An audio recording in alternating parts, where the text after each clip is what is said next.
So it's on the air. Hello, welcome to the 5th event of the series Global Challenges, along with Professor Aziz Saliba. I, Dawisson Lopes, will be moderating this panel, a very distinguished one, which is made up of Professor Yves Schemeil, he who is an emeritus professor at Sciences Po Grenoble. He's been lecturing all over the globe at various countries, the US, Chile, Lebanon, Egypt, a well-known scholar, and it's a pleasure to have you this morning, Brazil time, this afternoon, Europe time, Professor Schemeil. Thank you. Thanks. Professor Digdem Soyaltin-Colella, she's joining us from Istanbul. She's an associate professor of European studies at Altınbaş University. She's also been around the world. She's taken her graduate studies in Sweden, in Germany as well. So she's seen the world and she'll be sharing her views with us this morning. Thank you, Digdem. There's also Dr. Aline Burni. She's a researcher at the German Development Institute in Germany. And she's also been, before this, a visiting researcher at the New York University, Fulbright visiting researcher. Always an honor to have you with us, Aline. And still, Dr. Julijana Nicha. She's now in Skopje, North Macedonia, where she holds a position at an IT company. But before this, she has been a globetrotter. She's been to Greece, to Wales, and also to England. But she's taken her PhD in Brazil. She got a PhD in political science from UFMG. Always a pleasure to have you around, Julijana. Thank you. Pleasure to be here. Okay, so as I mentioned before, all of you will be given 10 minutes to freely develop your ideas. And at the end of your interventions, we should jump directly to a Q&A session. So please, Professor Schemeil, you have the floor, and thank you for accepting our invitation. Thank you very much, Dawisson, and thank you, Aziz. It's a pleasure to be with you. And, you know, I just, for the anecdote, I just called a friend in Brazil and I said, who is near Sao Paulo. And I said, I have a conference in Belo Horizonte. And he says, just pop in, come over. We are 500 kilometers from where you are. Well, no, it's more than that. Well, I guess you see my PowerPoint. The main question which came to my mind when I was asked to think it over about the topic of this meeting is, will Europe lose the monopoly of global design? Because if you know history, read literature all along, this is exactly what Europe did, and the global institutions have been designed by Europe all the time. And so that's, for me, the main challenge, because of course there are other challenges, and we are probably sharing the same here and there. So if you assume that the institutionalization of the world is still European business, and that we are much more involved than, for example, the United States or China or other countries in the world in doing this, and now we are facing a return to sovereignty and nationalism and neo-nationalism, to use the World Congress of the International Political Science Association very recently, as something which is bursting out everywhere. So if this happens, then Europe will lose the privilege to design the world architecture. And of course you may say that it's fair. I mean, time's up for Europeans and colonialists, imperialists, or whatsoever. But I mean, this particular function has also an importance. It matters because it helps the international institutions to work smoothly and to deliver their global public goods. So that would be, in a way, missing, or it should be replaced by something else. So if you look at certain organizations like the Security Council or the WTO, the World Intellectual Property Organization, even ICANN for the internet, you see that what they are doing now is to structure the negotiations and the advancement of the institutional structures everywhere in their field. And also they create norms, and these norms are more and more disseminated worldwide. This overall is very near to something we could call a process of constitutionalization of the world. So in the end, 100 years ahead, perhaps, we could have a constitution of the world, a single constitution of the world, and then a single world government. And of course, I've just listed here some of these basic series of norms that we all know for the sake of agreeing on what the institutionalization, constitutionalization of the world means in terms of norm dissemination. So now the European normative cocktail is at risk, and forecasting its resilience will depend on a number of factors. But the major one is, I invite you to think it over. The major one is that everything which helps this system to work smoothly with rulers and ruled, with rich and poor, etc., has been invented in the 18th and 19th century at the beginning of the 20th.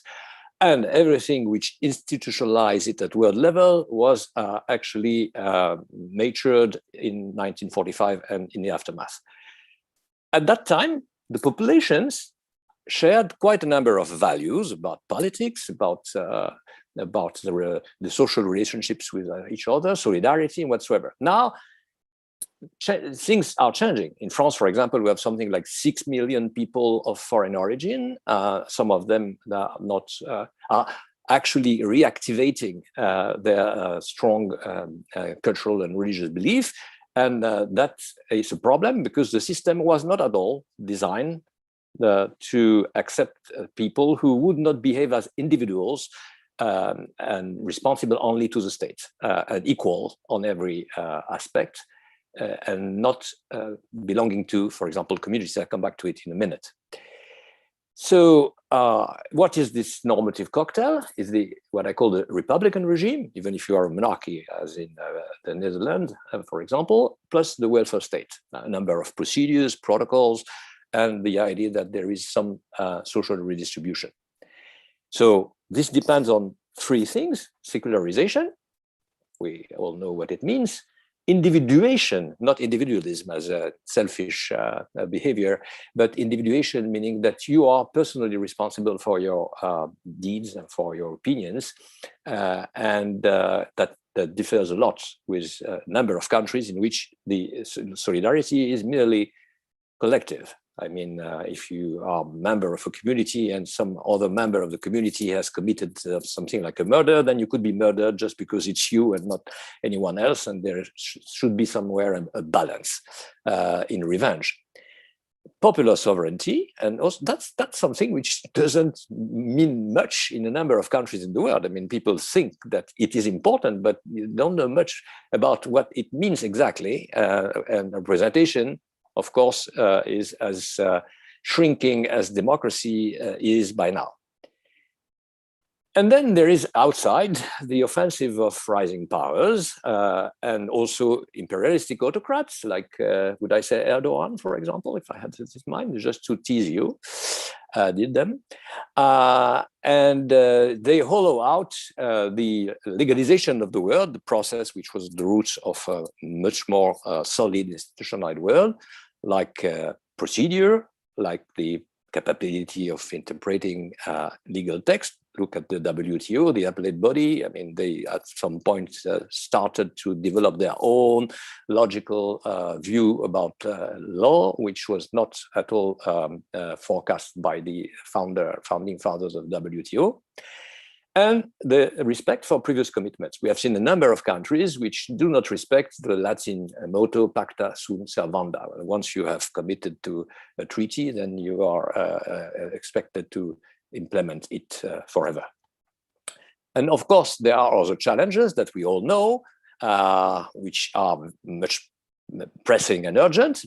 And if you look at the last poll, very last, January or February of this year, in Europe, you see, and France, among others, it comes from the European Commission, that what you see here is that climate change and terrorism come at the two most important questions, plus health and pandemic, for example, for instance, and that's of course expected, plus migration. So if you look at the bottom, you see that there is a risk arising from new technologies, cyber war, you can put it together, populism, and also this interesting thing, breakdown in global relations between countries. Meaning that everything is being reshuffled, and people don't know exactly. If you're a British citizen, where are you on the planet by now? It's difficult to say compared to the time of the Commonwealth, the time of the land of hope and glory. My favorite challenges are different, and I'm just listing them now and give some insight about each: trust, legitimacy, technological advancement like patent, etc., fairness, and balance of power. Let's start with trust. My main question, as you have understood from my earlier comment, will communitarianism replace constitutional patriotism? You all know that Habermas invented this for Europe, and also because he relied on the history of the Bundesrepublik in Germany, democratic Bundesrepublic. But this is a very important issue because in France, for example, the idea that the law of the Republic is not prevailing over the law of each community is gaining momentum in a number of sectors of society. There is also the idea that you cannot trust politicians and experts and academics and all those who have knowledge. So it's not about knowledge, it's about experience of life. So in French, I said a good title for a book would be Le vécu et le su. I mean, what you experience in life and what you know. And those who know are nearly out. Look at the last elections we had here. The important figure is this. It's, you see, nearly 50% of those who are enrolled on the electoral roster. And in Paris, it's 16.21, so it's not nearly nothing. So you now can win an election in France with less than 1 voters out of 6. What about legitimacy? The Copenhagen criteria that European governments endorsed a long time ago are confronted to this pressure to remake the history of colonialism, post-colonialism, and we all know what it means. But it's the outcome is contradictory here, because if you look at, for example, the French Muslims, 57% of them place religions above Republican laws, which of course is a terrible challenge for France and for Europe. Now, if you look at the whole French population and you ask them the question about, historical landmarks and which should we tear down the stages and change names, street names, etc., most of them don't think that we should do this. They are sticking to Colbert, Bugeaud, and whoever. Technological age, sorry. We have a technological comparative advantage, which is quite obvious, even compared to China. It's still very, very important. But the problem is that it relies on a solid industrial basis, mainly in Germany, as in Japan, for example, the two big producers of machines with which you make other machines and other items. And the forecast for Germany is that they are going to lose something like between 700,000 and 1 million jobs in the industry in coming years. The problem is how they will be reconverted. And so there are a number of scenarios. And will we relocalize a number of industries? Which one? In masks or very complex pharmaceutical drugs, and reshuffle the value chains, or shall we rely on China again? I tried to change my fridge and I had to buy a Chinese one, fortunately, I must say. So fairness is also a problem inside. Fairness means that there is a generational gap and that the youngsters, teenagers can expect probably their share of the global outcome and global public goods will be less than today. This is what Thomas Piketty is always saying everywhere. And in his World Inequality Lab, they had this figure, which is, I guess you can see it. Can I have it less? Yeah, you see it? Yeah, okay. So you see that it's less climbing than it was in the past, but still it's much above what you would expect if you would like to have a less unfair type of society. And if you then the portrait changes a little if you compare between country inequality to within country inequality. Within country inequality is what we have seen in the first previous slide and here again. But the orange line is between country inequality, which is diminishing. I mean, it's in a way, it seems that the number of countries, including Ethiopia, for example, are now having a better share of the world global wealth. Professor Schemeil, 10 minutes. Yes. Just reached 10 minutes. So please go ahead. That's the last one, the two last slides. Will Western alliances resist the pressure of the coalition of middle powers? That's also a concern for French and European diplomats, for example, because they were used to overwhelm or prevail or overcome whatever when they had discussions with others, and now they have a number of other groups which are vying for power with them, like the Frugal Four, the last invention within Europe that we have.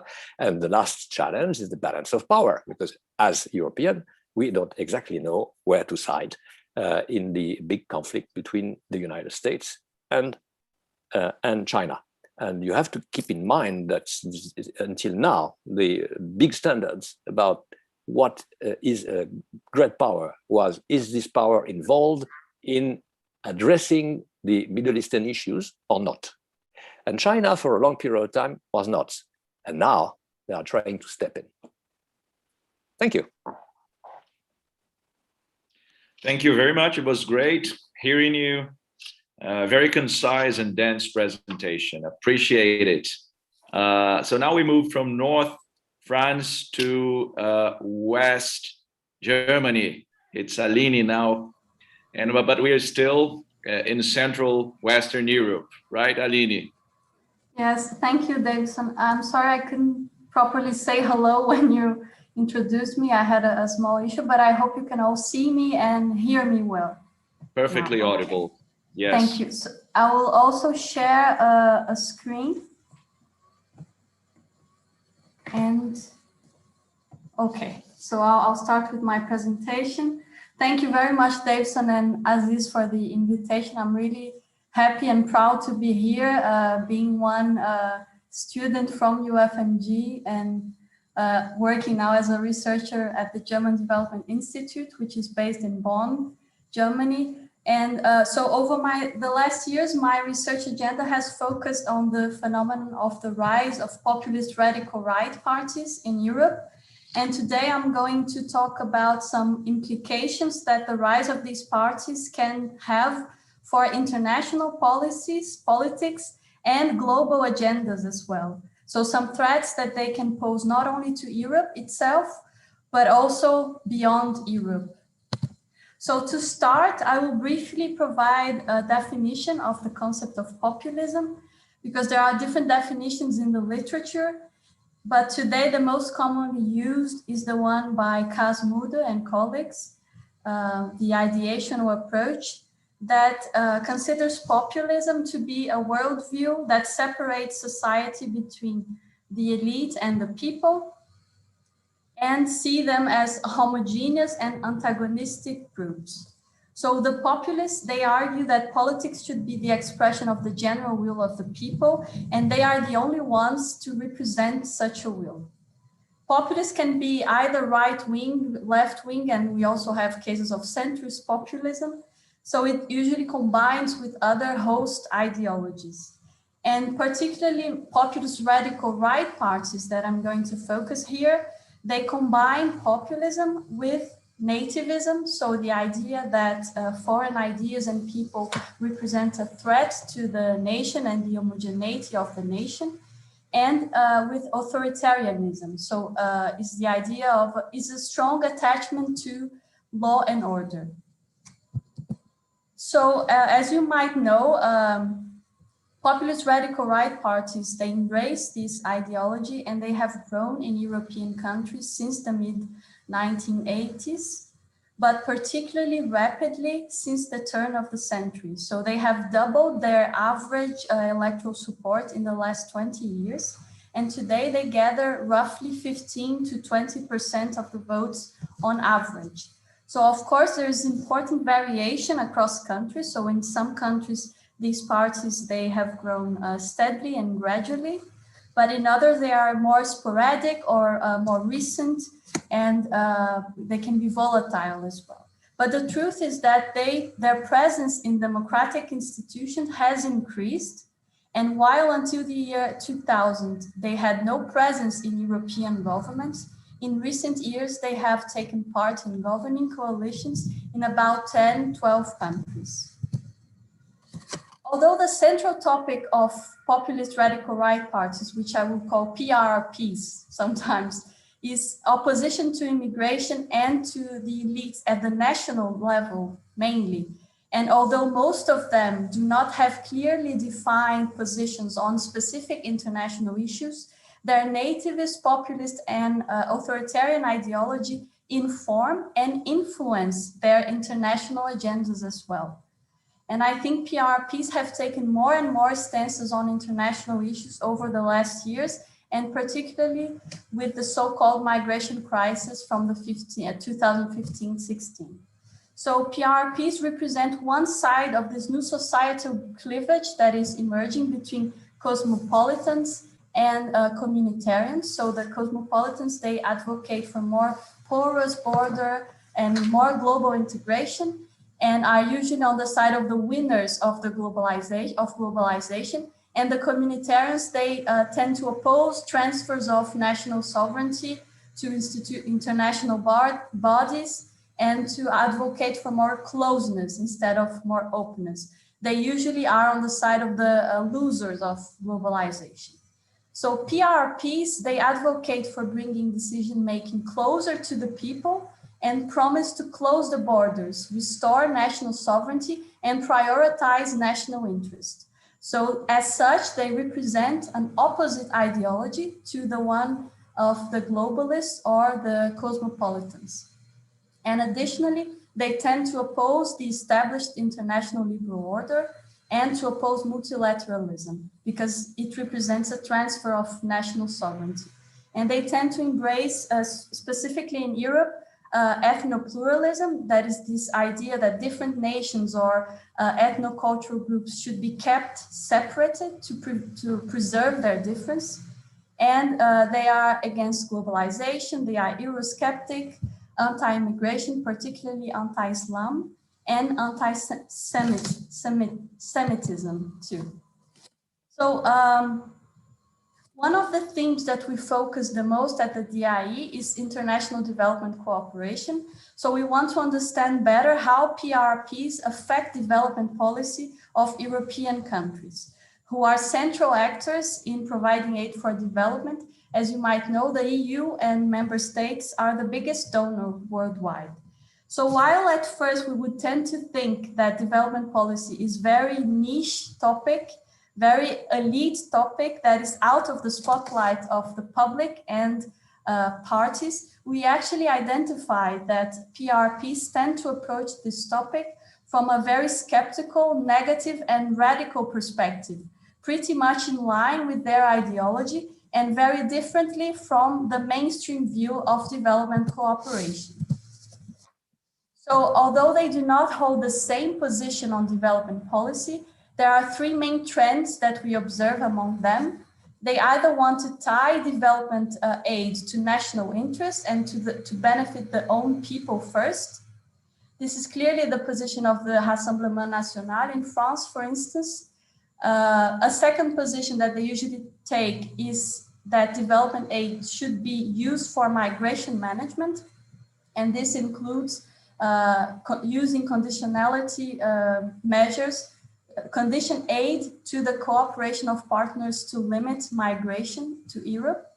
This is clearly the position of the Austrian FPÖ and the German AfD. And some PRPs think that development aid should really be abolished or at least drastically reduced. And we see this position in the Dutch PVV and the Finns Party. So with regards to this topic of development aid, I would like just to highlight two of our study's findings that suggest that the impact of PRPs on development cooperation can actually go beyond the rhetorical dimension, and it also has a tangible impact. So in one study, we assessed the positions of party supporters in France and Germany using survey data, and we saw that supporters of populist radical right parties indeed hold more negative, skeptical, and radical positions on foreign aid.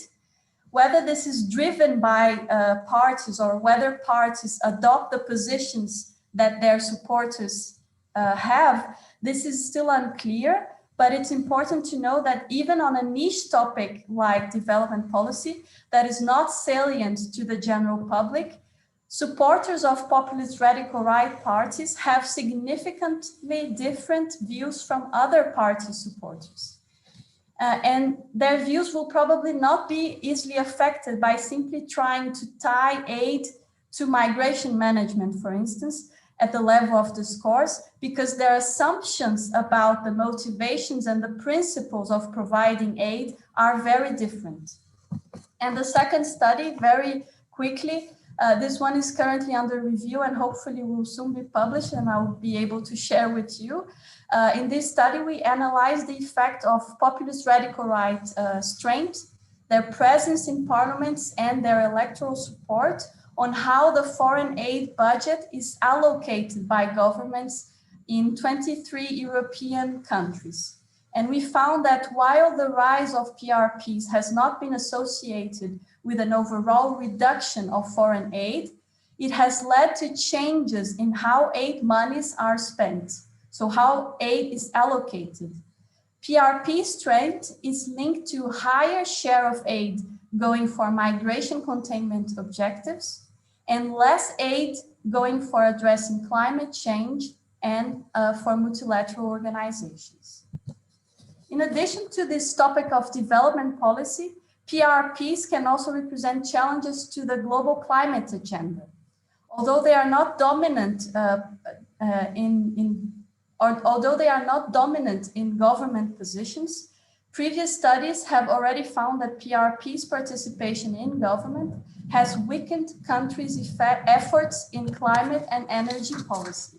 There is an association between opposition to climate change science and policies and support for populist radical right parties. And although PRPs do not hold homogeneous positions here again, they tend to be skeptical and hostile towards this agenda. Most of them deny climate change or are skeptical towards some components of this agenda. And there are mainly two main explanations to this. So one is based on the structure of the constituency of populist radical right parties, which is, so their voters are often the left behinds or the losers of globalization, and therefore the ones who mostly work in carbon intensive industries and carry the biggest burden of transformative sustainable changes. And the second one is based on the ideology of populist radical right parties itself. And in this sense, the climate agenda occupies a very symbolic place in this struggle between the people and the cosmopolitan elite, a cosmopolitan elite that is out of touch, that only bases decisions on science and has no connection with the common man down there. And beyond Europe... 10 minutes, okay. Just letting you know. Beyond Europe, this Global Party Survey data, which is a study conducted by Pippa Norris, show that populism actually helps predict party position against the protection of the environment. So there is, again, a connection here. So before I finish, I would like to quickly speak about how we have felt the impact of the rise of PRPs at the level of the European Union as well. And of course, this has not only implications for the EU itself, the functioning and the policies of the European Union, but also to the world, because the EU is a global actor and has several decisions taken through the Parliament and the Council that can have implications for partner countries. So the presence of PRPs in EU institutions has grown, and today they hold about 20–25% of seats in the European Parliament, and some governments represented in the Council, they lean towards the populist radical right ideology as well. So now I don't want to say that PRPs are fully responsible for changes in the functioning and policies of the European Union, but they do have at least an indirect impact. And in the case of the Council, they have, and the veto they can exert in the Council in particular, they can have a direct influence on decisions or on the paralysis of decision making. So I will skip some examples, but I could come back to this in the Q&A sessions. And I will conclude by saying that although PRPs are not the dominant forces in the European political landscape, they have considerably grown in numbers and influence over the last decades, and they have the ability to promote some direct and indirect changes in European democracies, policies, and relations with the world. They can pose some threats to global agendas and international policies, and they contest the liberal order and globalization. Informed by their ideology, PRPs push for a different narrative on some international topics, for instance, development cooperation, climate change, and sustainability. And they can also cooperate among themselves, for instance, in the European Parliament and in the Council. Studies have shown already that not only at the level of discourse, but also at the level of actions, they represent a threat to democracy, liberal institutions, and minorities' rights. And Hungary, with recently adopted anti-LGBT law, for instance, and limits imposed to media freedom is only one illustration of this. And finally, through these different channels, PRPs can undermine collective commitments to promote sustainable development, as well as collective action to tackle global problems. Thank you very much. Thank you, Dr. Burni, for your very nice presentation, topical and all fulfilled with nice findings, well illustrated. It was great hearing you.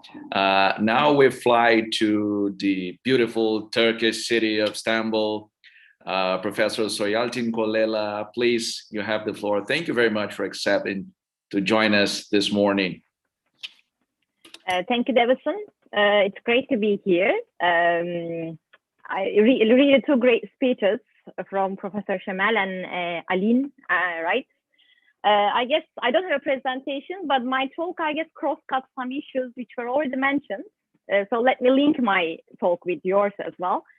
So in the last presentation, we saw the right-wing parties in Europe. They are rising, right? So I guess this is the first challenge I want to mention during my talk, and I have other three.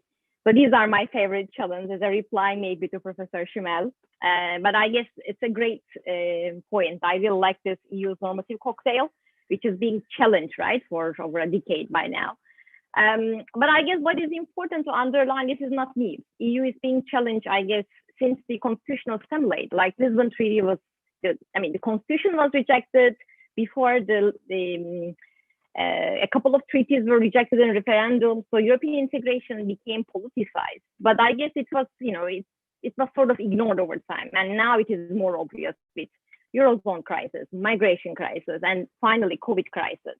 So it is in the part of domestic politics now, European integration. So before, all these developments happened in Europe and people were sort of silent, or they were giving consent to their policymakers to decide on behalf of them in Brussels. That's what is called permissive consensus, happened, sort of made it happen, Single European Act, Maastricht Treaty, Treaty of Amsterdam, and finally, Nice people start to give reactions. And this reaction, snowballed effect, I guess, and we have European democracy crisis today. I guess is the number one challenge for Europe, how to convince their people and how to create this permissive consensus again. Because like Hungarian Orban, for example, or Poland Makovic, hard to pronounce this name, but Polish Prime Minister, they are all, you know, appealing to nationalist feelings, and they are using anti-EU sentiments, and it is spreading over to Western Balkans. I'm also working on, you know, Montenegro and Serbia, and Vučić is doing something similar now. And it is, you know, becoming friends with China, Russia, so this kind of authoritarian elites are becoming more appealing to nationalist leaders in Europe. So I guess it's a huge challenge, and I'm not so sure EU has the good toolbox, the right toolbox to deal with this kind of illiberal challenges. For inside, Article 7 looks like it's not working at all because there's unanimity rule, as you know. Poland is protecting Hungary, Hungary is protecting Poland. It's an endless story. And for the outsiders, candidate countries like Turkey, you know, entrapped in authoritarianism in the last decade, Western Balkans is also following the, you know, footprints of Erdogan, I guess, in many ways. I'm not so sure EU has new ideas to convince these countries to come back to democracy. And I guess there are also democratic problems inside of Germany, inside of France, when you look at human rights. I don't know, I mean, name it, you know, there are many problems, I guess, and also related with the asylum rights and migration. So this takes me to my second challenge, which is migration. I mean, when I look from Turkey, I guess it's a huge problem, right? In Turkey, there are almost 5 million Syrians living, and they are expecting a new wave now after withdrawal of US in Afghanistan. So there is expected another wave of Afghan asylum seeker or refugees now. And you can imagine the domestic reaction. People simply don't want any wave of refugees in Turkey because the economy is going down, Turkish lira is plunging in front of dollars. So simply, and then election is coming, Erdogan can't risk, I guess, any wave. So there are some deals, people are gossiping with European Union and EU economic deals, you know, to spend for refugee protection. But I'm not so sure it will happen really, another wave, because people are a bit overwhelmed with this refugee problem. And Europe has to find a solution, right, to deal with the next wave of refugees. In 2019, I guess, more than 100,000 refugees end up in Europe, either through land or through sea or over Turkey or over Aegean Sea. I mean, there are less dramatic scenes if I compare before COVID. And I guess Turkey refugee deal helped a bit, you know, to put everything on a legal, at least, you know, road transit. But still, I guess, as long as the EU is not, you know, giving the visa-free travel or revising customs union with Turkey, I'm not so sure this deal will continue in a sustainable way in the coming years. So I guess this is the number 2 challenge for Europe to deal with. So this crisis of democracy, rise of illiberal powers, migration, they are already 2 big challenges, but there are more, right? So Germany is, I guess, experiencing it in these days with the water floods. So climate change is real, it's happening now, and there should be measures should be taken, not tomorrow, but today. So it means a lot of economic, you know, impact on countries, especially, you know, coal-dependent countries like Poland, already ask and opt out, as far as I know. There are also countries relying on, you know, mixed energy sources like France, Germany. There's a big car industry. So this being the first neutral climate continent by 2050 is a very, you know, enthusiastic target. And I'm not so sure all countries will show solidarity, especially during the pandemic. We saw many divisions, right, in the EU. You know, Italy was complaining about Brussels being late to send medical equipment and so on. And the last challenge, I guess, the future design of European Union. In these days, EU leaders are discussing what kind of future they're expecting, right? So they are also inviting people to make their comments. So they want to get rid of this democratic deficit problem, legitimacy deficit problem. So they want to make people, you know, make their noise, make their voice. But I'm not so sure how they will come up with a future design for the institutional structure. Lisbon Treaty, you know, already was a constitution, but was sort of modified. Maybe there can be a new treaty in April 2022 at the end of this conference on future of Europe. But as far as I see, I guess there will be more room for differentiated integration. So countries who want to cooperate more, like in migration, for example, Denmark will be out, you know, I mean, or UK was always out and now totally out from many policy areas. or Schengen regime, there are some countries maybe will asking to be opt-out. So there will be derogations, opt-out, temporary measures being taken by some countries. And this kind of differentiated integration, I guess, will be the way to move forward for Europe, maybe. If not disintegration, this is another, I guess, problem. But some scholars even arguing another possible outcome, which is more dangerous, and it is the infiltration of illiberal powers in EU institutions, like Orban, like, you know, Poland, Visegrad countries. So they are becoming more and more powerful. So there's an authoritarian bloc now inside of the EU. So I always think, you know, there are threats outside, illiberals outside, but I guess illiberals are all already inside of the EU. So there are, you know, countries blocking many decisions now. We saw what happened during the recovery funds, right? Poland and Hungary, they blocked the process. So I guess it was a, you know, quite an interesting development. And now they are ready to sue European Commission to European Court of Justice because they think that it is not their competence to come up with a law conditionality. So there are many institutional problems inside of the European Union. There is authoritarian leaders, you know, getting more powerful. They are making alliances among themselves, and this can be even some good news for Turkey. I don't know, that's sometimes I think in that way, you know, all these four challenges, I guess, touch Turkey somehow. For example, migration, Turkey is #1 partner. So Turkey can somehow find its way to make some cooperation with EU and to get some benefits out of it. It can be financial deal, it can be visa-free deal, it can be liberalization of, you know, revision of customs union, especially when the carbon tax on the way with the Green Deal. So it can be good news for Turkey. Or when we look at the differentiated integration, Turkey is already part of it. So in customs union, in trade, in energy, in security, Turkey is already cooperating with EU. So maybe it's time to get out of this box of, you know, this membership, which is not happening anyway, and think about some other alternatives. I don't know. Maybe we should say it loudly now. So to think about other alternatives, membership is not happening. You know, you can't be a candidate for 20 years, right? So I guess it's time to talk about some functional cooperation options for Turkey as well. Turkish government, on paper, they say they are still committed to membership, but in reality, I guess they are okay with many aspects of functional cooperation, as long as they fulfill their national benefits or geopolitical interests. What else? Still have 2 minutes. I have 2 minutes still. And when I look at Turkey relations, let me finish with this point. I mean, membership is not only option, but I guess two sides are not that much interested in that anyway. Both sides, I mean, the EU, you know, strategic partnership. Merkel is always saying Turkey is a strategic partner right now, not a member, not a candidate. I think she never mentioned official candidacy for a couple of years, right? So it is a strategic partner. So maybe we should get familiar with this idea and feel the concept with some institutional structures and build relationship on it. So this can be a way to stop Turkey to have more assertive foreign policy in Middle East, in Syria, in Libya, in Mediterranean Sea, and have, you know, on a more rule-based relations between both sides. So this can be a win-win situation. That's how I see it, at least.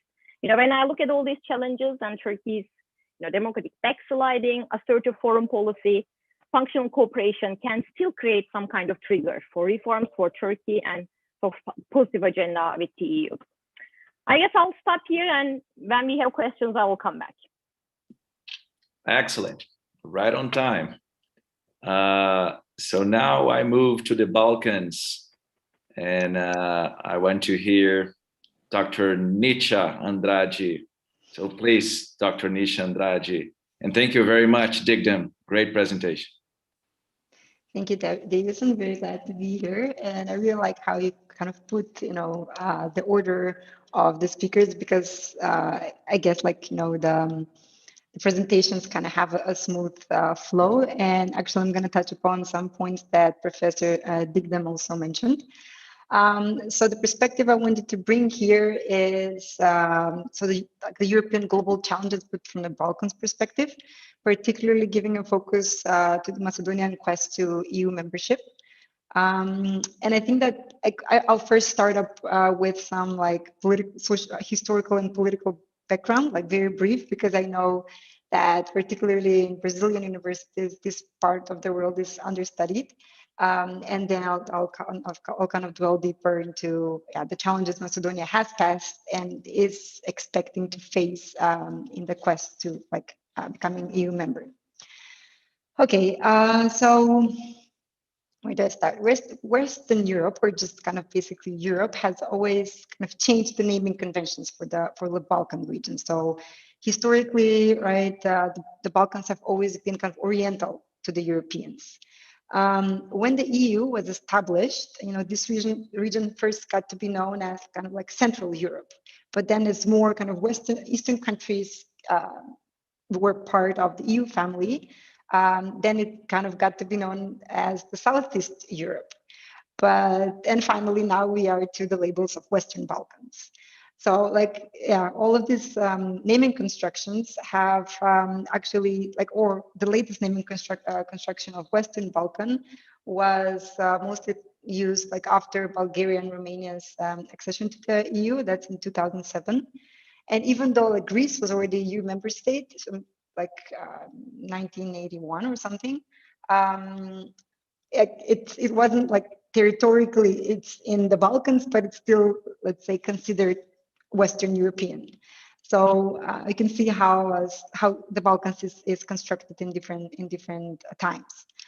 So if you need to get a refresher of what the Balkan region is, maybe you can open Google Maps. But basically, it stretches. It depends who you ask, right? But it stretches from Turkey or Romania to Croatia, and then from Greece to upper to maybe Slovenia. But again, it's a term of contention. So it's up again for who you ask. But what the Western Balkans term kind of encompasses is Albania, Bosnia and Herzegovina, North Macedonia, Montenegro, Serbia, and Kosovo.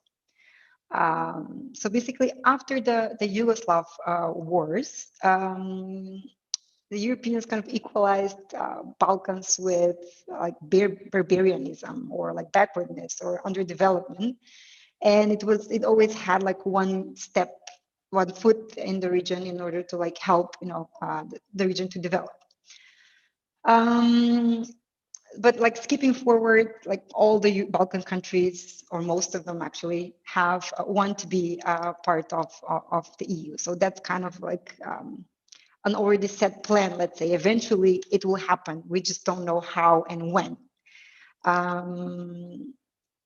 Where the Balkans has actually always been in the middle. Historically, it has been close with Russia because of its Orthodox and Slavic population, but it's always has been also close with the Middle East and with the Muslim countries due to the Muslim population, which is also very present among many other kind of melting pot of religions, ethnicities, and nationalities.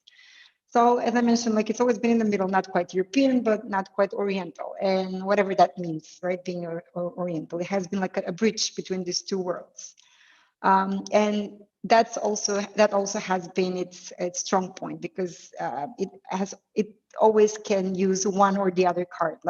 It can always ally with the EU or with Russia or China, depending on the circumstances. So where is Macedonia in all of this? And actually, as of 2019, North Macedonia. So it's literally in the middle of all of this mess. It's a small country. It has 2 million inhabitants. It's very mixed population. So from Macedonians to Serbians, Bosnians, Albanians, Vlachs, Turks, Gypsies, Bulgarians, and different nationalities. Macedonia has had its eye on the EU membership since 2004. However, the first membership application was vetoed by Greece. And just a long story short, what was the conflict was that Greece and Macedonia shared a same kind of ancient territory of Macedonia. But the bigger dispute was that, Alexander the Great was the king of the Macedonian region. So the dispute is who are the actual kind of who has Alexander's heritage? Is it the Macedonians or the Greeks? So who are the descendants? Luckily, that issue was resolved in 2019 with agreement that Macedonia is going to get the prefix, the geographical prefix, to North Macedonia. So we were all happy, apply for the European membership again in 2020. However, this time we were vetoed by Bulgaria. And it kind of was out of like as a surprise, because we've been spending like the past years trying to deal with one veto, and then just suddenly we just like straight run into another one. But again, the dispute has historic like language ties to like language and identity. Particularly like the problem comes from like who wrote basically the Macedonian alphabet. The two scholars who wrote it were actually Bulgarians, or actually, yeah, again, depends who you ask. But through that, let's say, logic, Bulgaria thinks that Macedonia, or part of Macedonia, should be annexed to Bulgaria. But as every country in the region, they have like that. They have like the great vision. So like great Bulgaria, great Greece, great Albania, that I'm going to come back to in a moment. However, so the issue is still ongoing and in negotiations, and yeah, things are developing as we speak. So unfortunately, I cannot give any projections there, even though things are looking hopeful. So now moving to Albania. What's the problem then with the neighbor, with like what kind of, let's say, barriers Albania presents to the Macedonia's path to EU membership is, again, the idea of Great Albania. So after the Yugoslav wars and the 2001 war with Kosovo, there was a big, like a large migration of Albanians in Macedonia, because Macedonia was basically kind of a safe territory. It never, even in Yugoslavia, it didn't go out through a war.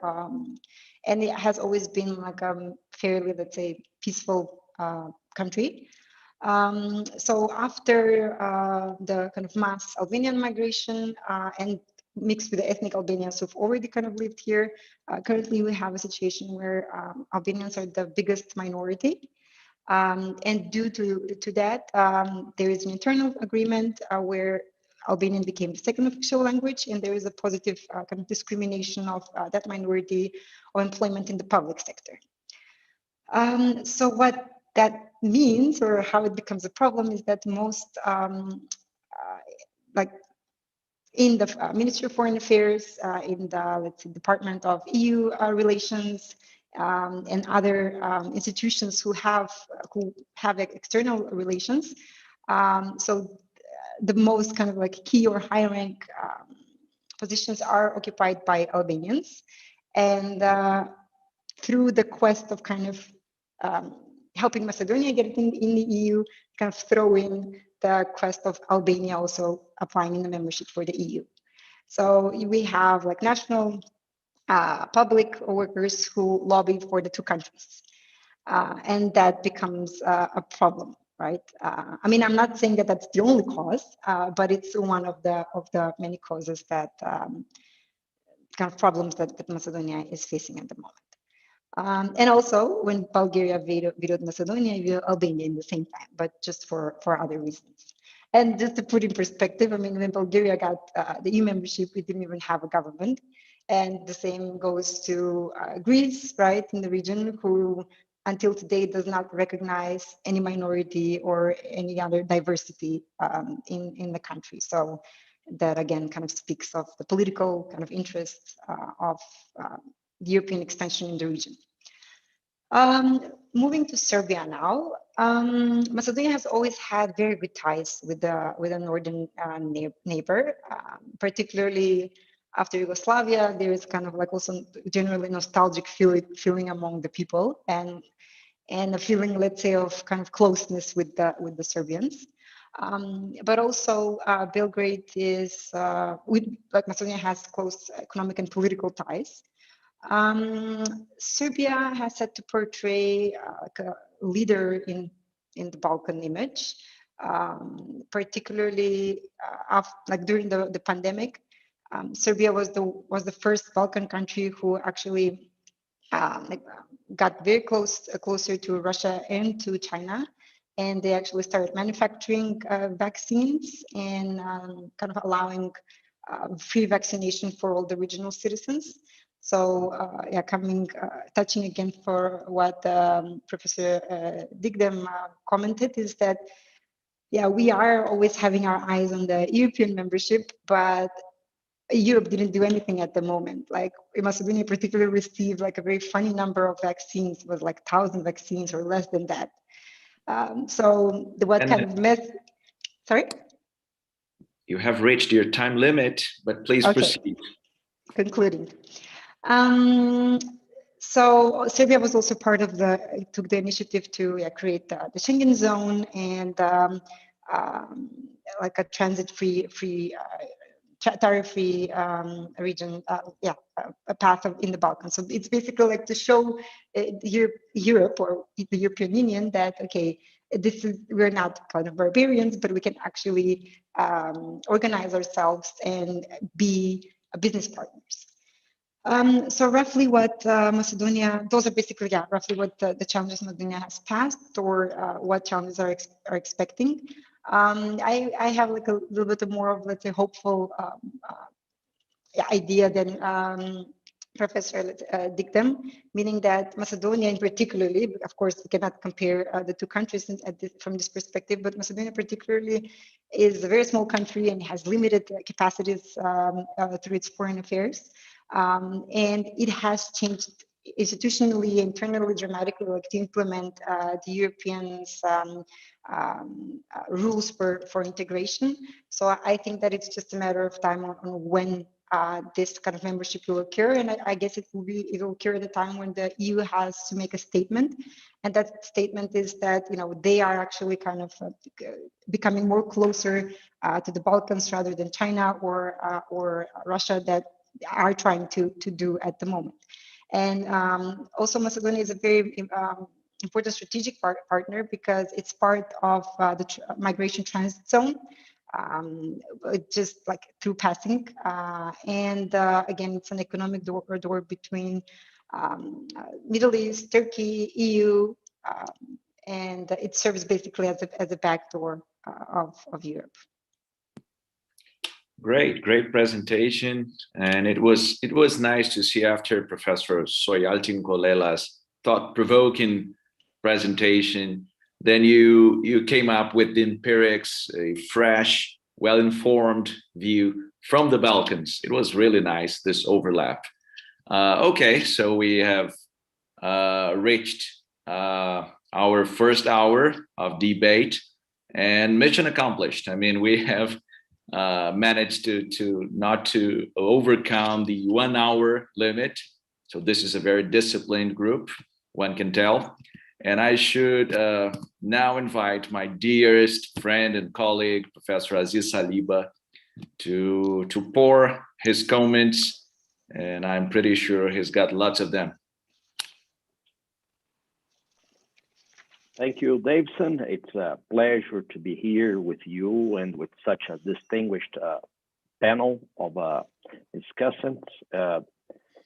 It was also a pleasure to participate in this collection as a co-organizer with you. I'd like to begin by thanking the participants that we have here today. And I already apologize for mispronouncing any names, but Digdem Colella, Yves Schemeil, Aline Burni, and Julijana Nicha for their excellent contributions, not only to this debate, but also Julijana and Aline Burni have also contributed to our book with excellent chapters. I do have a few questions for you. Some are in reaction to things you said, whereas others regard issues that we perceive as internationally relevant, as, if I may, global challenges. I want all of you to feel free to share your views on any of the issues that I will raise. My first question, or the first issue that I'd like to discuss, is the role of the universities in facing some of the problems you raised here. How relevant are universities in dealing with global challenges such as fake news, climate change, inequality, or intolerance. Second, I have here a survey that was conducted by the European Commission, the Eurobarometer. And the main concerns of the European citizens today are first terrorism, then immigration, then economic situation, then the state of the member states' public finances, then unemployment, and finally crime. These are the 6 main concerns of European citizens according to the survey conducted by the European Commission. So perhaps we could discuss in the previous question and in the following some of these issues as well. I mean, how universities can help deal with these issues. That was the previous questions. And now I'll put to you the other questions. Dr. Burni briefly mentioned the counter narrative of the populist right as one of its tools or weapons, if I may, to gain power or to raise to power. So I'd like to advance a bit further on this issue. What narratives are being used in the countries where you currently are or that you are familiar with? How can those who do not subscribe to such political spectrum deal with these narratives? And I would also be interested in hearing in understanding if these concerns, terrorism, immigration, economic situation, the state of the member states' public finances, unemployment, and crime are also being used by extreme right groups. Finally, I would like you to address the implications of the rise of China to European politics, to European economy, and to Europe's role in the world. How is it currently perceived, and what impacts, if any, it has or will have on major concerns of the European citizens? So I will be very interested in hearing your comments. And once again, I would like to thank you for the excellent interventions you had here this morning. This morning, if you are in Brazil, or this afternoon, if you are in Europe. Thank you, Dr. Saliba. And I first invite Professor Schemeil, who is joining us from Grenoble, right? You're muted. Yes, that's right. I mean, Grenoble, we have something like 27 degrees, and we forecast fair weather for the next week. Well, Aziz, you could also use my Arabic name as Schemeil. That would be easier for you. Anyway, so about the universities, I guess everything is about political philosophy.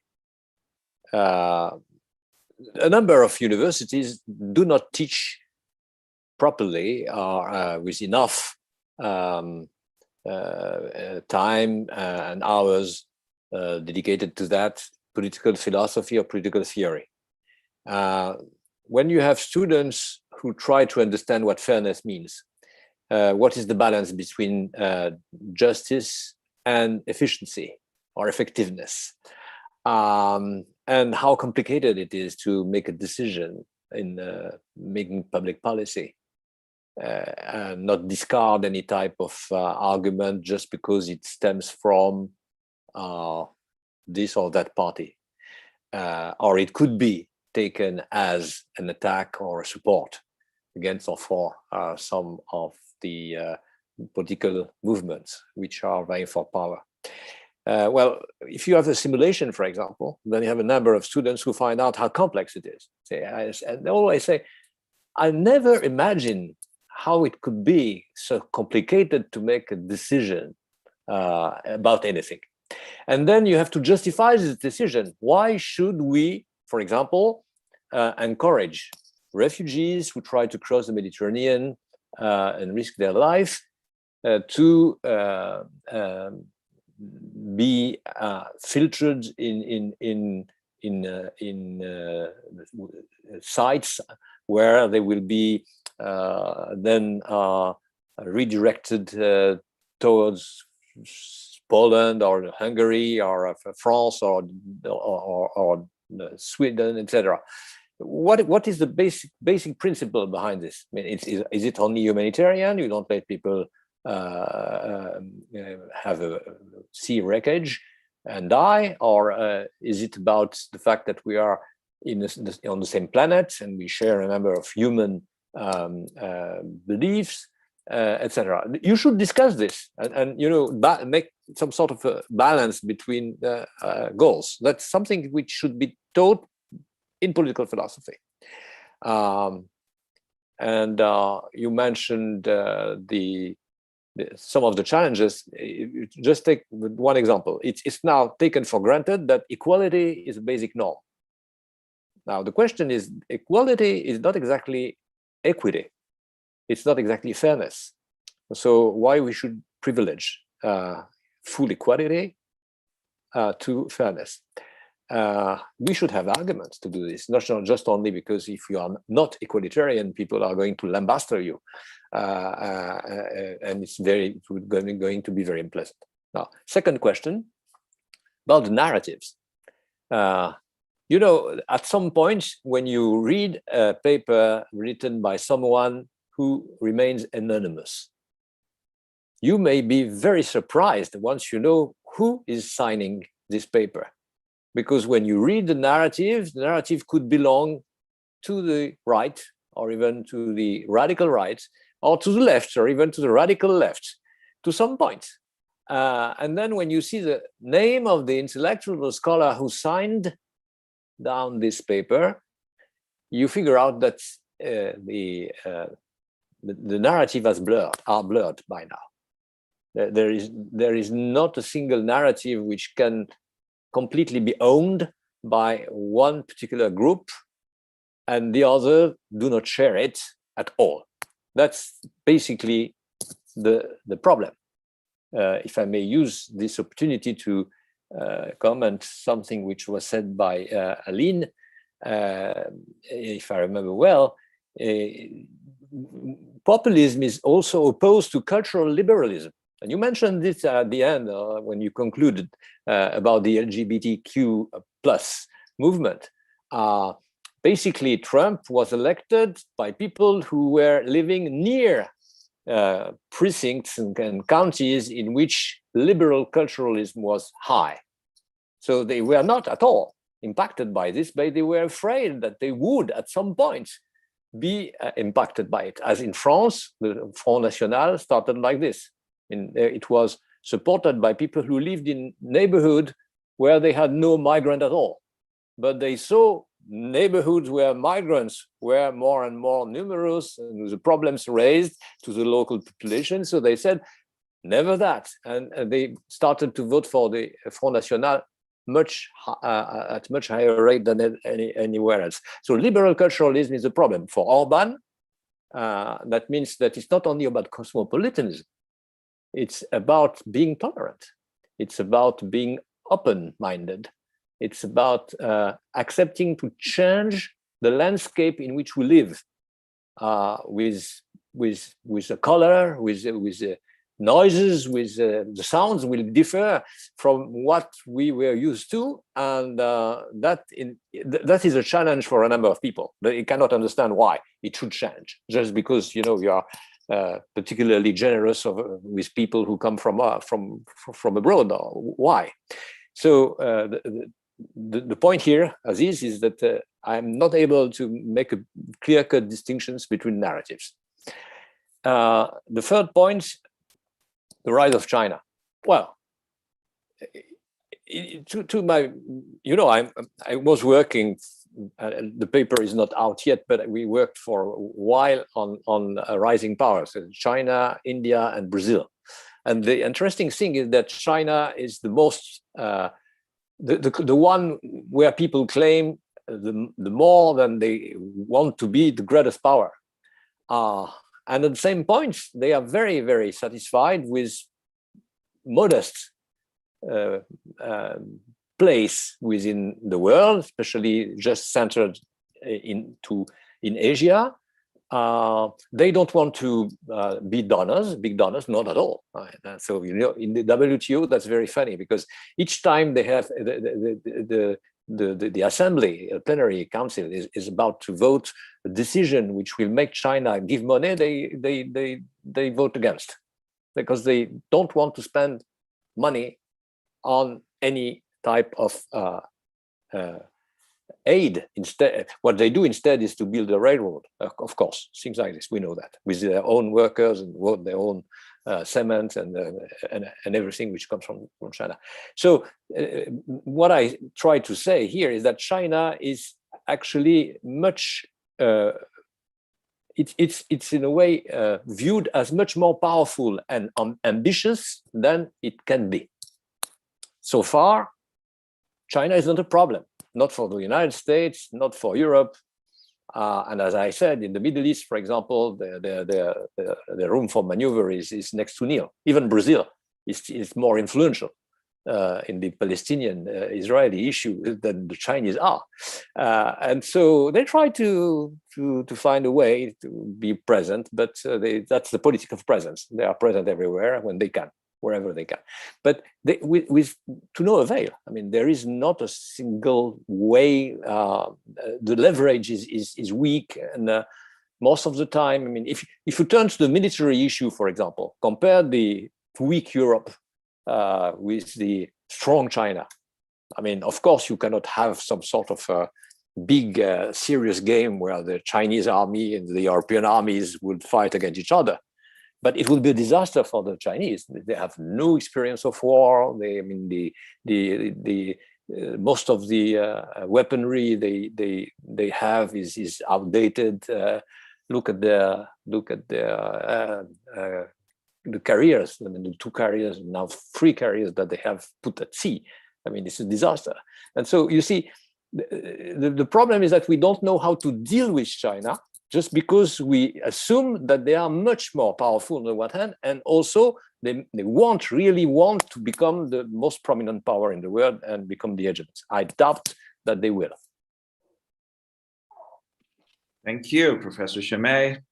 Dr. Nicha, Dr. Burni, sorry, Aline. Okay, thank you, Dawisson. Thank you, Aziz, for the comments and the very nice questions. So I'll try to go through each point with some points that occurred to me.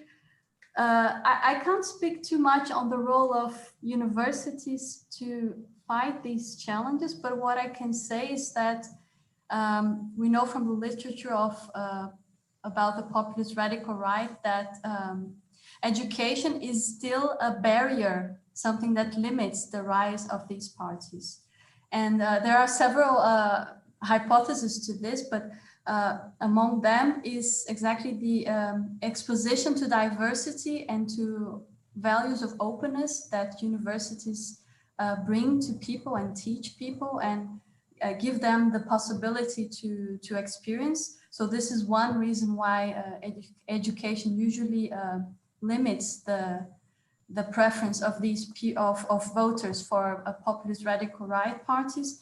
And the other, I think, is qualification, because usually also PRPs, they tend to appeal to less qualified workers who struggle the most to adapt to these very rapid changes that globalization imposes to all of us. So I think that they do have an important role in dealing with this challenge.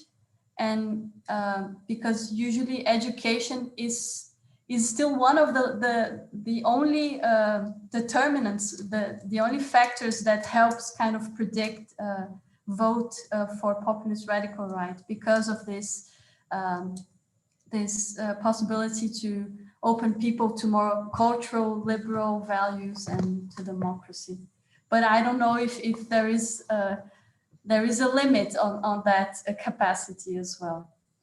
So on the second point about the counter narratives. So it's very interesting, and especially I think from the perspective of younger democracies like Brazil, that in Western Europe, we know that some values are already pretty much established. So democracy, for instance, nobody's going to clearly defend a military dictatorship in Western Europe. So the thing is that many of these populist radical right parties, they use precisely these key values that are already consolidated in Europe to defend their flags. So for instance, one of the reasons why populist radical right parties oppose Islam is because this is their rhetoric, right? It's because they consider it is against EU values, notably gender equality and the separation of the state and religion. So this is one of their arguments to oppose Islam. They are not going to say, we are against multiculturalism. We can't live with different cultures and tolerance, etc. So what they say, they actually use, they distort these values that are already consolidated in Western European societies to promote their agendas. And another example is that they claim that, for instance, international organizations, they are not democratic. Nobody elects people who work in international organizations. The European Union is not democratic because it's a whole bunch of bureaucrats who were not elected to do their job. So they lack of democracy. And in a sense, it's very hard to fight this argument if people don't really have a voice, and if institutions are not being accountable and transparent enough. So this leads to the other point, how can we deal with this? I actually don't know, but I personally think that it's not from the perspective or using tools that frame these forces as illiberal or intolerant, because this stigma is not going to catch. I think it's really by means of improving democracy and democratic accountability and transparency, including with what we've seen recently, the inability of the EU to take any action against Hungary, for instance. I think if it stays as it is, the root causes of populism and disinformation and conspiracy theories and everything that goes with it will still be there, and it will be much harder and harder to address these issues. And as Professor Digdem said, illiberals are already within the institutions and they know how they work, and they are working with them in a way that they can profit from it. So for instance, Orban, he gets the EU money. He doesn't want to leave the EU because he profits a lot from EU money, but he uses it to his own interests within the country, right? And now he's going to, he says he's going to do a referendum a referendum on this new LGBTQ plus law. So he's using the democratic argument against democracy in a way.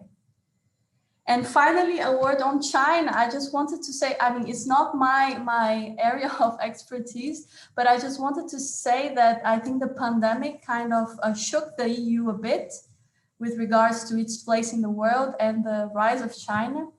And when seeing the prompt response of China in support of other countries, and also the spread of some misinformation about the EU. The EU finally decided to respond and provided this global response to COVID, which is called Team Europe.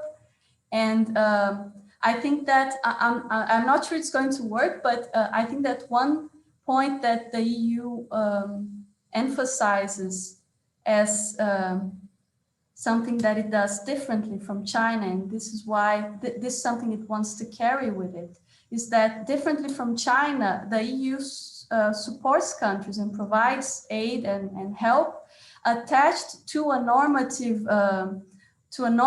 dimension as well. So it's not only about giving money and asking things in return. The EU really wants to be visible and to be understood as this partner that promotes values, democracy, human rights, attached to support and development cooperation. So not only build alliances, provide support and make friends around the world, but these value dimensions is still important to the EU. But of course, it's also hard to keep this image at the same time that you're having internal problems, very serious problem of illiberal attacks to democracy. So yeah, these are my comments for now. Thank you.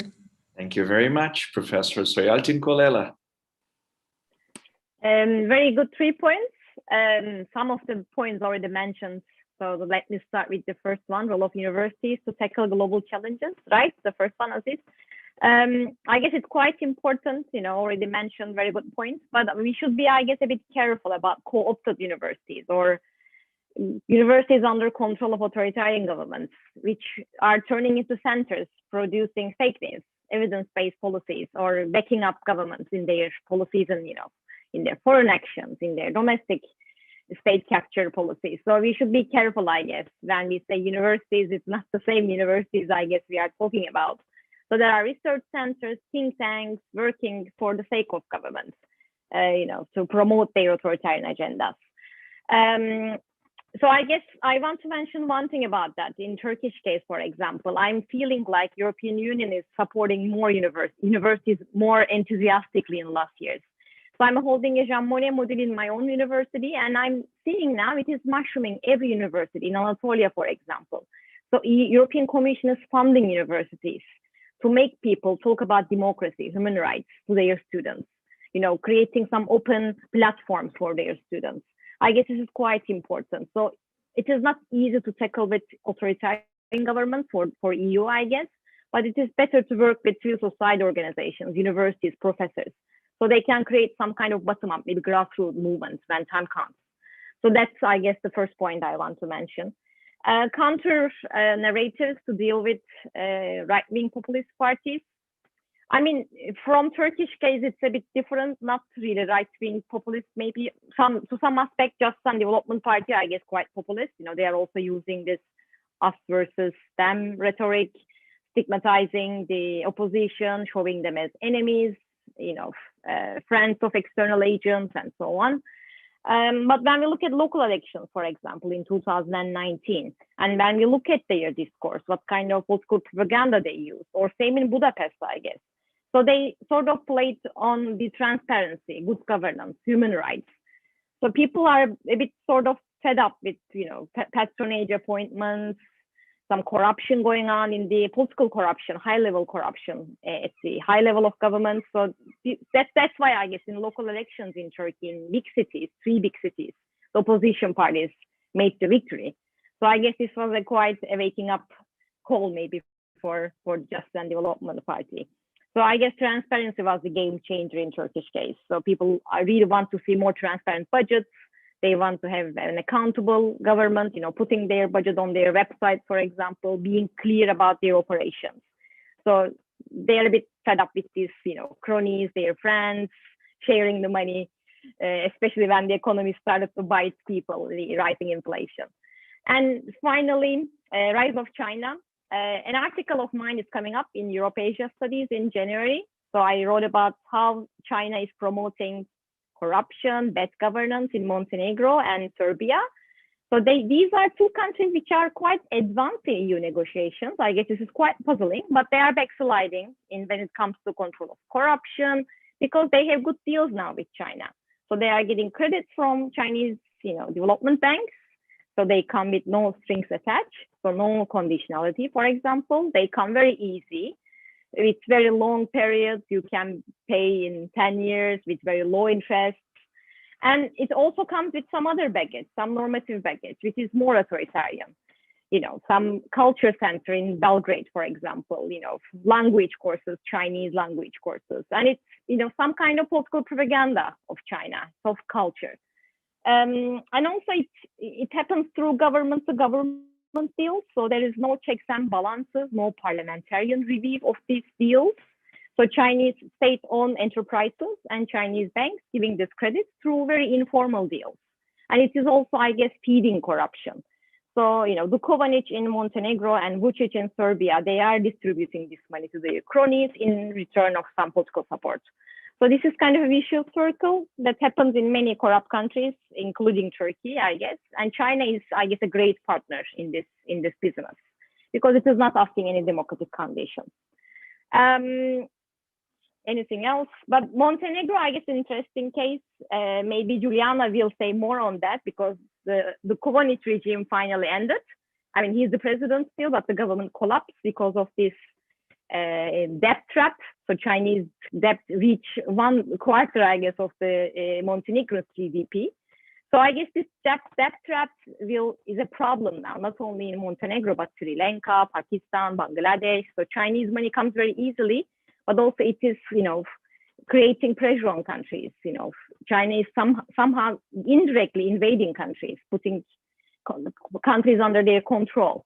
So Montenegrin people gave a reaction. And I guess it's interesting why EU is taking a step back and decided to open negotiations with Montenegro during the pandemic. So I will stop here, and maybe there will be more questions later. Yeah, definitely. Thank you. Dr. Nicha Andrade. Yes, I will firstly, regarding the questions of role of universities, I think that yes, globally, they are relevant, but not within the context of Macedonia. I mean, the public university has professors that have been teaching their whole lives, and the curriculum is like, 20 years in the past. The public universities are privately funded, and you cannot get in there if you don't know somebody. And even, I guess, the standard of education is not as kind of diverse and open as what we would expect to be. And as Aline mentioned, like, they don't have the values that would prepare a student to be kind of open to this, and to be, let's say, critical about fake news or have an opinion about climate change. And I say this with experience. Regarding the civil society, yes, Macedonia, for example, receives civil society grants to promote European values, but unfortunately, they're only on paper. I mean, literally, they're just gatherings. Yes, we care about climate change. Yes, we care about diversity, but that's where it ends. Like, there is no specific action. And again, I talk with experience, and that's why I work in the private sector. So I guess in that sense, like, I'm not very hopeful, and there's not a lot of change to be expected to happen from there, unfortunately. In the terms of narratives, I mean, well, most of the key positions, particularly, let's say, when Macedonia got the membership to be part of NATO, what the people who were actually negotiating or were part of the creation of the NATO, let's say, committee, were the same kind of old people in their late 70s or 80s that were the key people in the communist era, then the post-communist, and now the negotiation with the NATO. So there's very little space for like young or fresh perspectives, and people who are like actually, let's say, care about all this European values. So the narrative, very similar to what Professor Yves mentioned, they're kind of very blurred. What we saw, particularly in Macedonia, like a more kind of drastic, let's say, discourse, the ex-prime minister or the when nationalist party was governing, they were all kind of promoting, we are the Macedonians, we are the descendants of Alexander the Great, and hence why we had so many years of kind of gap or kind of exclusion with the rest of the Balkan countries and the world in general. And just to put things in perspective, when the Socialist Party came into power, the ex-prime minister exiled in Hungary. So he's a very good friend of Orban. What the current government is then promoting they're very kind of EU aligned, very EU oriented, and with that the whole discourse of governance changed. So suddenly we care more about climate change. Suddenly we should be more kind of sustainable. But as again, Professor Digdem mentioned that, and Aline mentioned that, all comes with conditionality and like normative and institutional change. So we have like legalized LGBTQ plus, and this is like a very recent change. And all of as I mentioned, like European values that we should have as a nation in order to be part of the Union. So how does that kind of affect the rise of China? I guess in the Balkans it doesn't change much. I mean, yes, China stepped in when particularly Macedonia needed help with the supply of vaccines, but that was like a very punctual help, let's say. The ties that Macedonia has with the EU come like from way back. And because of those institutional conditionalities and normative conditionalities, it is difficult to break that tie of EU in the Balkans. So even though China is present, I wouldn't say it challenges the presence of the European Union. Thank you, Julijana, and definitely we are having a great panel, very nice positions, and well, I think it's time to try to wrap it up and to challenge you, the four of you, because if I'm following you properly, you have been mentioning in different ways, but you have been touching upon the issue of illiberalism, the rise of populism. I mean, in different ways, but Professor Schemeil, for instance, he mentioned the lack of confidence, trust, legitimacy as one of the major problems now facing Europe. Professor Soyaltin-Colella, she mentioned that in a way, authoritarians were let in. So now they are inside, not outside. And what used to be like the divisive line between civilized and barbarians, it's no longer the case. Very interesting point.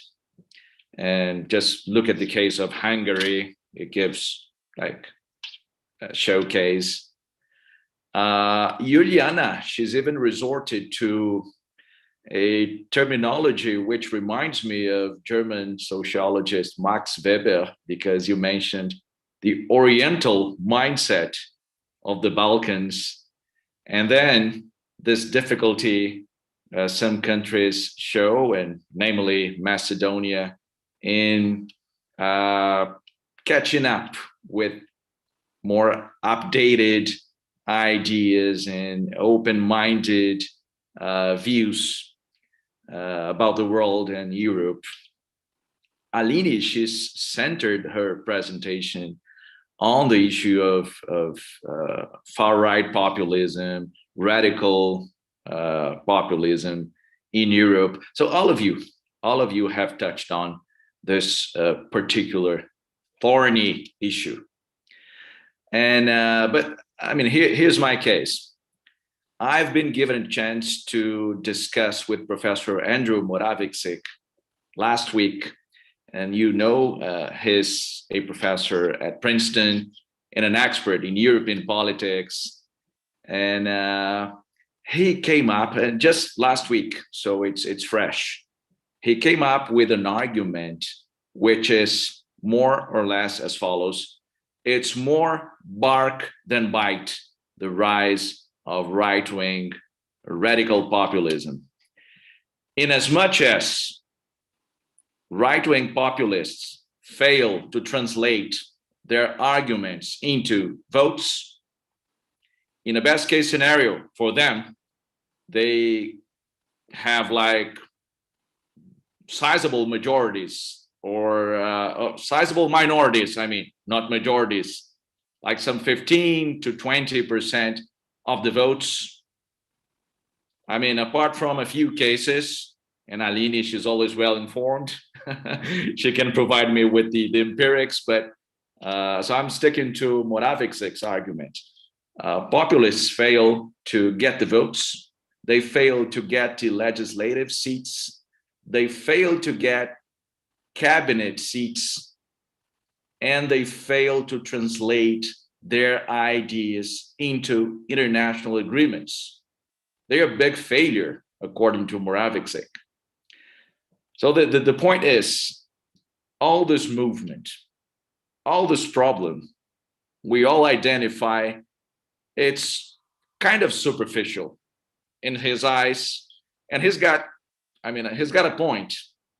And when I look at Brazil, and now I rely on my body of research, I have my student Thales Carvalho and we have taken the time to look into the votes Brazil casted at the UN General Assembly, all the votes for the year 2019.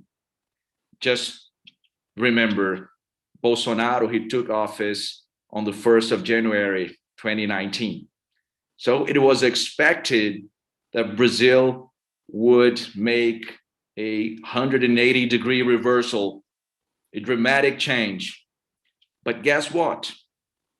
Nothing changes at the UN General Assembly apart from human rights issues.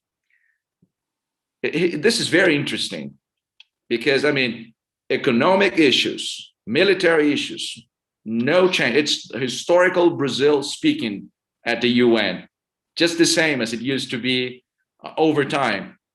But when it comes to very symbolic, topical issues like the Israel-Palestine conflict, then there is a dramatic change. And what do we make of this? Possibly, it's the populist modus operandi where Bolsonaro, he hijacks some agendas, some topics, and tries to explore it against electoral light.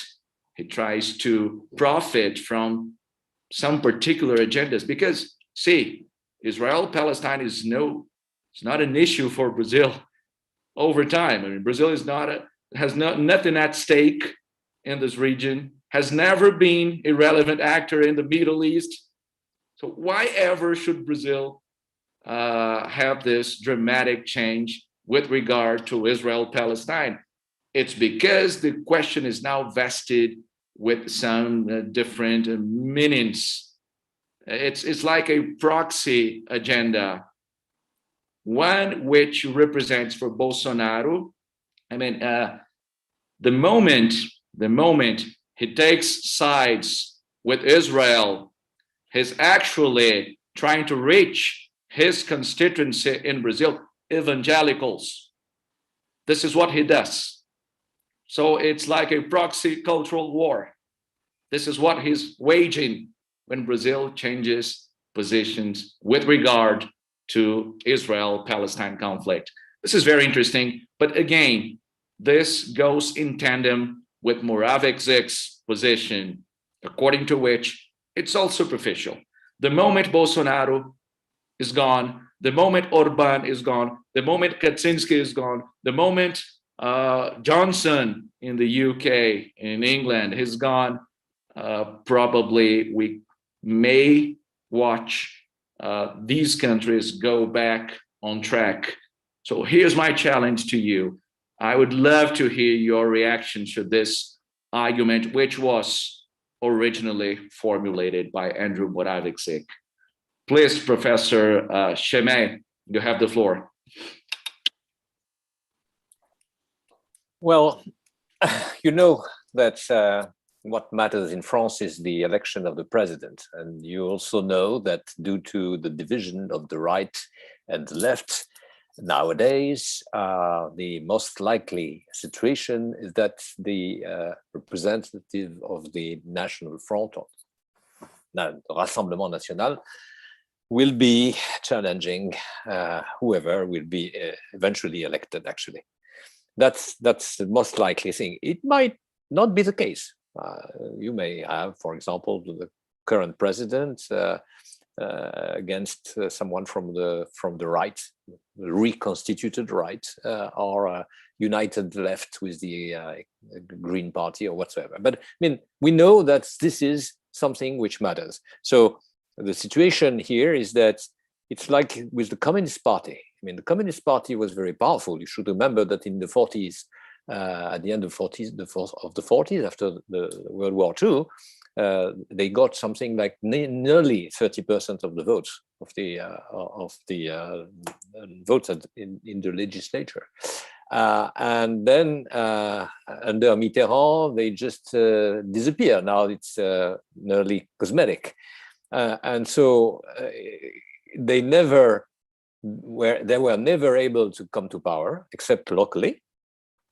And then locally, what they did had nothing to do with communism or whatever. And in the end, they disappeared from history. So Moravcsik is actually, I think, correct in assuming that we hear the bullet, but we are never hit by the bullet. And that's probably the case in a number of countries, including Italy, which I know better than others, where you see how fast the deconstruction of the far right and radical populism has been in the last before the pandemic, but even more during the pandemic. That's one point. So I vindicate the Moravcsik prediction or prediction. Now, about using cultural key issues in order to show that you do something, whereas you cannot do anything. That's true as well for the Socialist Party in France, where President Hollande was elected. There is one thing he did, and you probably all know, which is the same-sex marriage. Well, you see, it's not the biggest problem that France had at the time, especially when you belong to the left, which has been expelled from the highest power for long. So you come back to power and you say, well, the first thing and the last thing I do is this. So again, you are aligning with the people who think that this is a cultural mark of your camp, but it has no impact, deep impact on the economy, on foreign policy. There is absolutely no discussion about what the French foreign policy should be. And I could also say the same thing for other countries in Europe, including Italy and even Switzerland, which is not often taken as an example. But you see, they also have their radical populists, and it had not changed dramatically the stance of Switzerland in the world and the economy of Switzerland. So I guess you're right, and Moravcic's right. Now, the problem I see is that it's not only about coming to power. It's also about how are you prepared to change your mindset. So for a long period of time, changing your mindset meant only, for example, for a peasant, accepting to go to a bank and ask for a credit.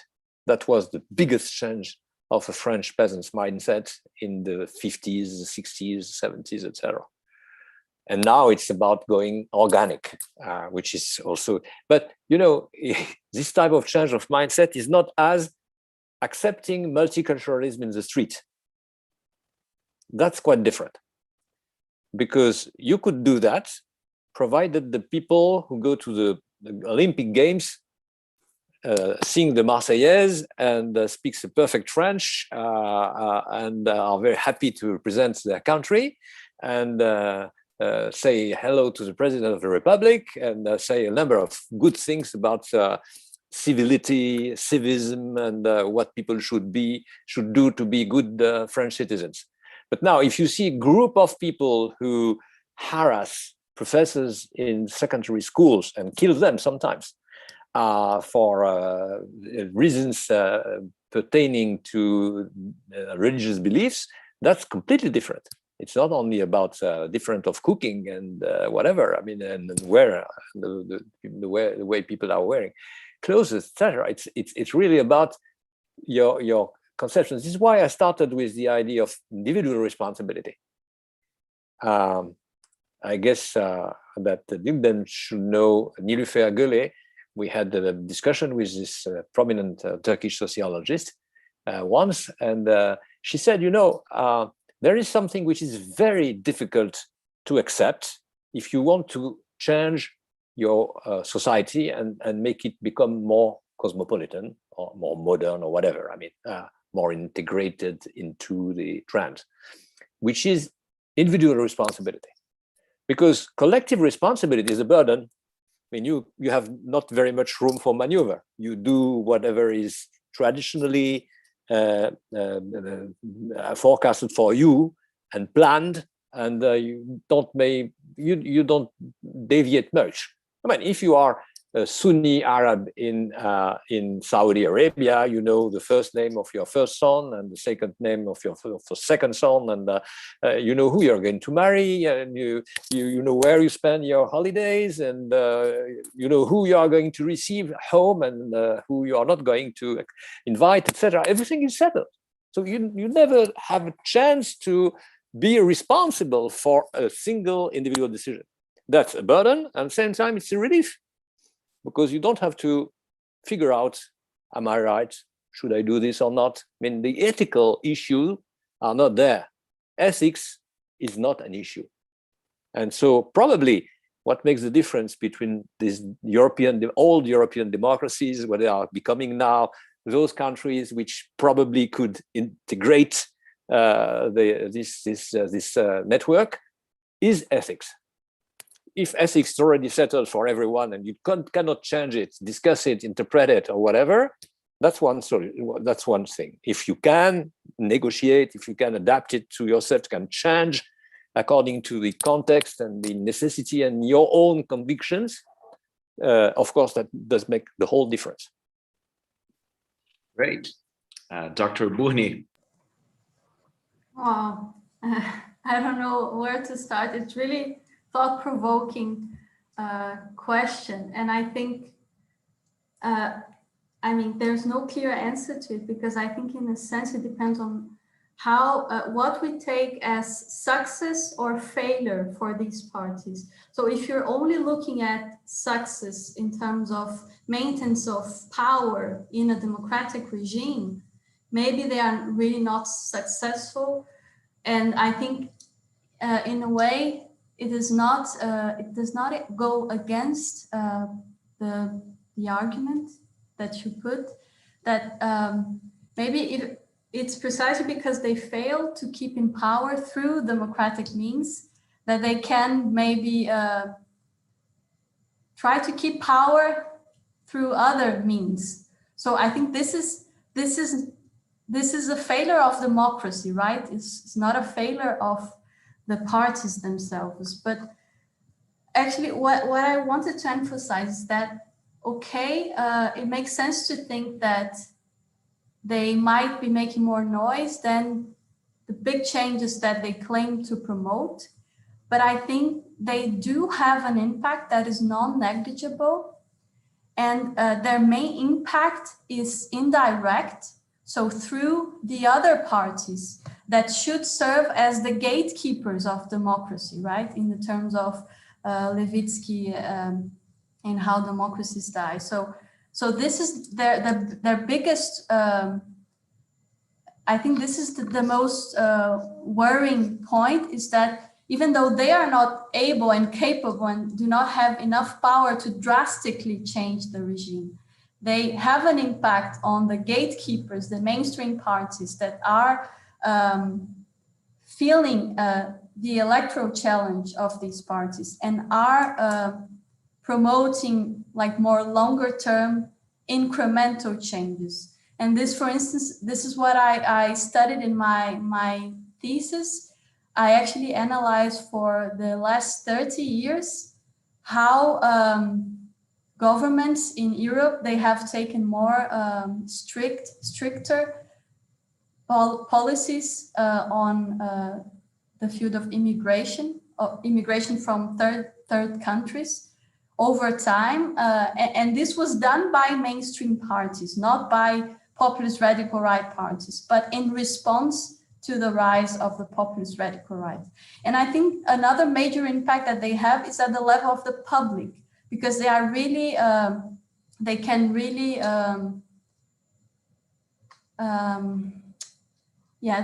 they can influence the public in some senses that we saw from Professor Schemeil presentation. They can promote these unfaithful visions of democracy and distrust in elites and established institutions.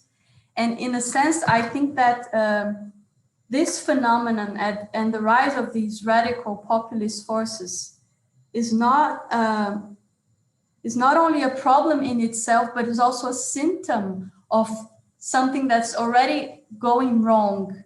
So I think that what is clear now is that democracy cannot be taken for granted, not even in well-established, consolidated old democracies of Western Europe. And that I think in a way the EU has kind of believed that by putting in place these conditionality measures for the accession in the EU was enough to promote democracy, but actually democracy is something that has to be renewed and revived and changed, revitalized all the time. It's not something that you put on paper and you're part of the European Union. This doesn't guarantee that democracy is going to be there and to keep working for citizens. So I think that the rise of these parties is really problematic because it's a symptom of these problems that are already there. Even though they are not going to be hegemonic or majoritarian. I think this is a point. But I think what they do that is also harmful for democracy is that their rise also promotes more polarization. So the counter side, the counter force also becomes a bit more radical in some senses. And polarization, I think, is not healthy for democracy. Great answer. Professor Soyaltin-Colella. Very good question. I was reading before coming to this webinar why Europe wins Andrei Moravchik, as I say, maybe it's the same article we are referring, I don't know. It came in Foreign Policy in September 2020. So he's explaining how Europe is still a better global normative actor comparatively, better than China, better than Russia. And in those days, there was still Trump. So EU is the main anchor of, putting a global order close to legal and, evidence-based policies. And other than UK, this Europe, this far-right parties are not that much strong. So look at Le Pen in National Front, or look at Salvini, they are losing power. So I guess that's the article maybe he wrote another one, but his point is clear. He's claiming that Europe will win at the end, the old-fashioned democracy will win, and all these populist parties somehow at some point will lose their ground. I guess it's happening here and there. I don't know, in Turkey, in local elections, in Hungary, in Budapest, local elections, we see, I guess, some reactions coming from people in Montenegro. So people gave reaction to this kind of populist leaders, empowering their friends, their cronies, feeding corrupt governments. But I guess and I agree with Alina, it's not a new issue. I mean, even before populist parties, I guess there were many problems in European democracy. Yes, I mean, I guess it has some, European normative power worked very well for some time. It changed many things in Central and Eastern Europe, in Western Balkans, Turkey for a while. We talk about these golden years of Europeanization, reforms. Turkey was becoming, democracy, but at the end there are already some problems going on in its enlargement policy, in its, I guess, foreign policy, and also in the institutional structure. So I guess populist parties gained power in this, losing this gap already, which were already there. I'm not so sure they will lose ground, but that's the hope, right, for the future. And when I look at Turkish case, for example, I mean, the ruling party, I guess, is not very good at catching the new young generations yet, because identities are not very clearly divided anymore. So before it was secular versus, Islamist in Turkey, or Kemalist versus Islamist, right wing, left wing, but now it is very complicated. It's very, very complex, the identity. So youngsters they want to be vegan, they want to be, they want to use technology, they are supporting LGBT movement, even in Turkey, although there are too much pressure coming from government. So they are more open. They want to connect to the world in many ways. They have their phones with 4G in their hands. So I'm not so sure with these old-fashioned populist, still very cheap, non-evidence-based policies, they will manage to catch this generation. And I guess ruling party is already feeling that, so they are putting some power, giving some power to young branches. How can we connect with the young generation? How can make our message go through to these young people? Because I guess it's easy to appeal to old traditional constituencies, but the newcomers in 2023, many new voters will be voting for Erdogan. So I guess it's his biggest challenge. How come they will connect to them with this populist discourse, which is not really working well? So maybe Europe will win. If Europe wins, maybe Turkish democracy will win too. So I will finish with this positive, hopeful quote. Very interesting take. Julijana, to conclude. Yes, in the interest of time, also I'll be brief. I just wanted to add to Aline's comment. So I really think that a good example here, in her discourse, is Greece. I mean, in the place where democracy was born, a few years ago, we had the rise of the Golden Dawn, right? The far right populist party, and everyone was amazed, how is that possible? And then of course, right, through institutional means, the party was then kind of kicked out of parliament, right? But then going back to the North Macedonian case, I agree to some extent to the proposition that Dawisson brought, because Macedonia is a very new country. I mean, we're only 30 years old, and the institutions are still in the creation. There is no like institutional continuity. And since 2006 until 2016, where the populist party was in power, everything was on pause. Like literally, their propaganda or their discourse was antiquization, so going back to the antique times. And as I said earlier, like at that time, Macedonia just kind of froze, but not really froze. It went back in time, and it was funny how young people were very like engaged and passionate about being antiquitized or and that it didn't only affect like the let's say the labor population or population with less education, but because it is a new country, it didn't really have an educational system, and it was very easy to kind of guide the masses in that direction.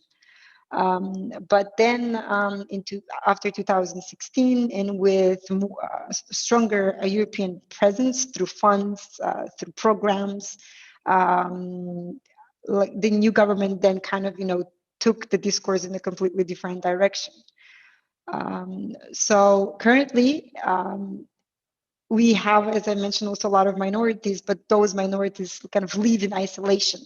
They don't come together until this point, until the current government is in coalition with the Albanian majority. But yeah, that comes back to what I mentioned earlier with the EU annexation of Albania and Macedonia as in the same basket.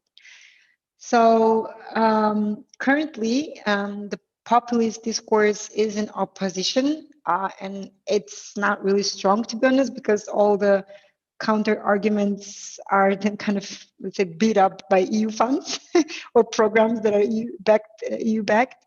So I don't know if it's, I mean, fortunately, yeah, I guess their voices are not that strong. But in the case of Macedonia, I would say that when it was, let's say, when the populism was more prominent, it didn't really change much. It just kind of put things in pause. Wonderful, wonderful. And a big thank you to you, Yves from Grenoble, Digdem from Istanbul, Aline from Bonn, and Julijana from Skopje. It was great hearing you today. I feel enlightened and I mean, much appreciated. I mean, it's been a great conversation. And now I pass the floor to my dear colleague, Aziz Saliba, who will give the final words. Thank you, Dawisson. Thank you for I would like to thank our guests for the excellent debate, and our viewers for helping us, for being present, and invite all of you to download our collection, Desafios Globais, which is free of charge. It is in Portuguese solely. I hope that sometime in the future we may have it in English as well for a larger audience. Just in reaction to Davisson's provocation, I think it's an excellent point he raised. I'd like to condense my 2 cents as much as I can to say that as a rule, political changes are incremental, not radical. But I would not go as far as saying that all changes introduced by populists are of minor relevance or reversible. And the example that I have in mind is Brexit. I think that will have some very lasting effects. So once again, thank you very much for the debate, and I look forward to seeing you again, perhaps in Turkey, perhaps in France, perhaps in Macedonia, perhaps in Germany, or here in Belo Horizonte. Thank you very much. See you. Thank you. Thank you. Pleasure. Thank you. It was a very good, excellent discussion. Thank you very much. Really great. Thank you. Very good. Very good. Okay. Bye-bye. Thank you for the invitation.